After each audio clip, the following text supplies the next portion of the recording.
the greatest requirement to deliver. So when a show was over, the older boys would go off and play and softball games and all kinds of fun.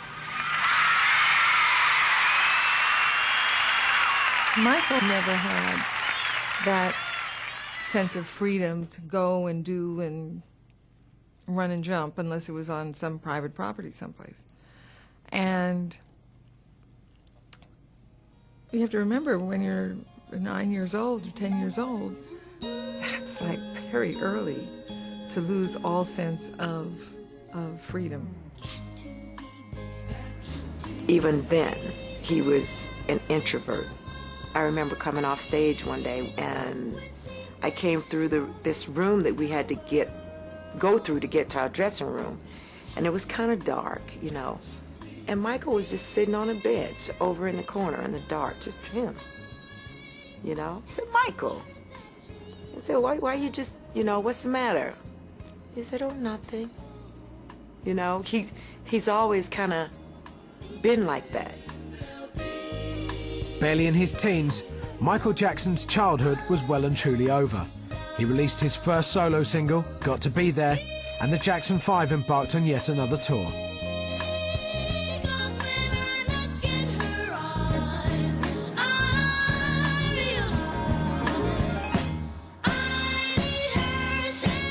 Despite his age, Michael was fast becoming a teen idol.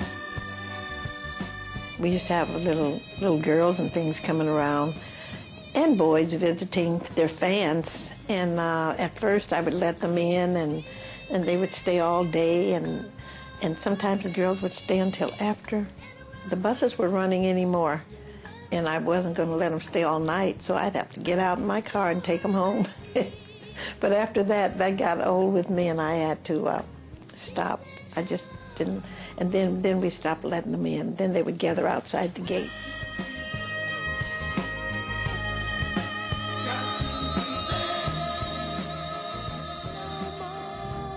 In 1972, Michael recorded the title song for the feature film Ben. It gave him his first solo chart topper and once again proved his ability to pluck heartstrings, even when singing about the most unexpected objects of desire.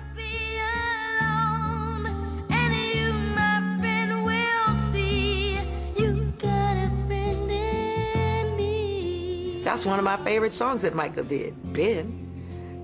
You know, I mean, he put his heart and soul in that, because you know how he feels about animals, even though it was a rat.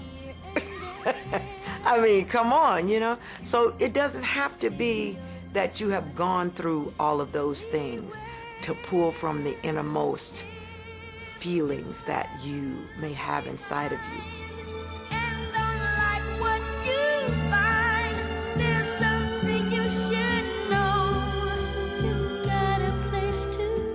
The ability to convey emotion with your voice is what separates, the way I see it, good singers from great singers, is that ability to make you just feel what they are singing.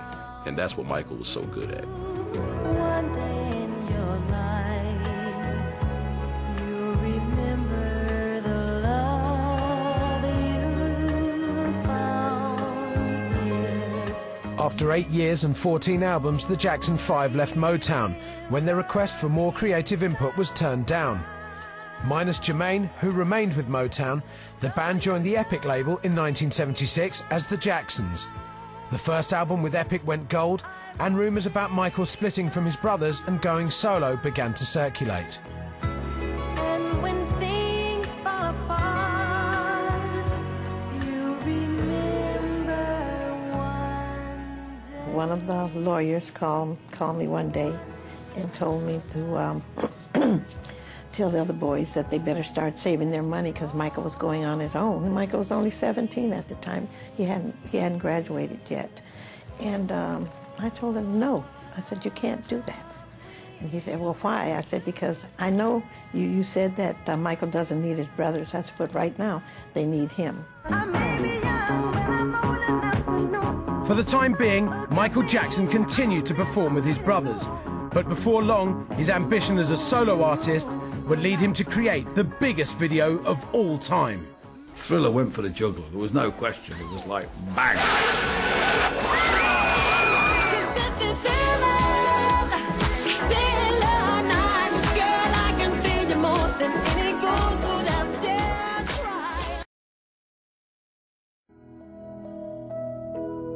Though he made 4 solo albums for Motown, Michael Jackson now felt he was ready for creative control of his own solo album. All he needed was a producer, Quincy Jones, who shared his vision. She's out of my life.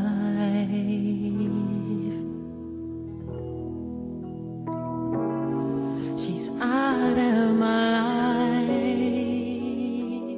Having worked with Quincy and New York from The Wiz, when he decided to do a solo album, that's who he petitioned. It's like, okay, you're the guy. You have to talk about the cooperative of Michael and Quincy. Quincy's production and arrangement and incredible musicians and team with Quincy at the helm and Michael at the top of his singing game. You had Michael always pushing for a new sound, and Quincy, who knew always what was going to sell. You couldn't help but make a fabulous record.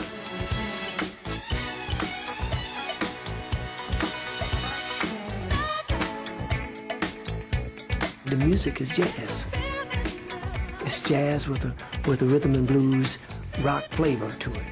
But the chord progression and all those things like that are jazz. That's what made those albums so big. Released in 1979, Don't Stop Till You Get Enough went straight to #1. It was the first song on which Michael was the sole writer.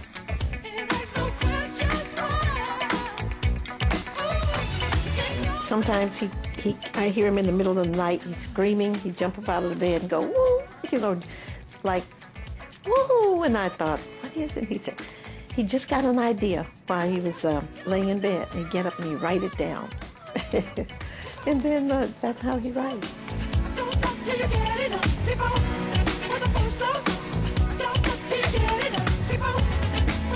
Michael had that now sound and some new innovative things to bring to the table.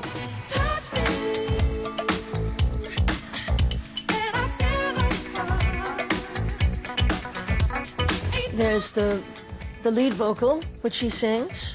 Then there's the background vocals, most of which he's sang himself on his own records. He would double his voice, triple it, and then do the harmonies, all kinds of things, bring in other people if he wanted to.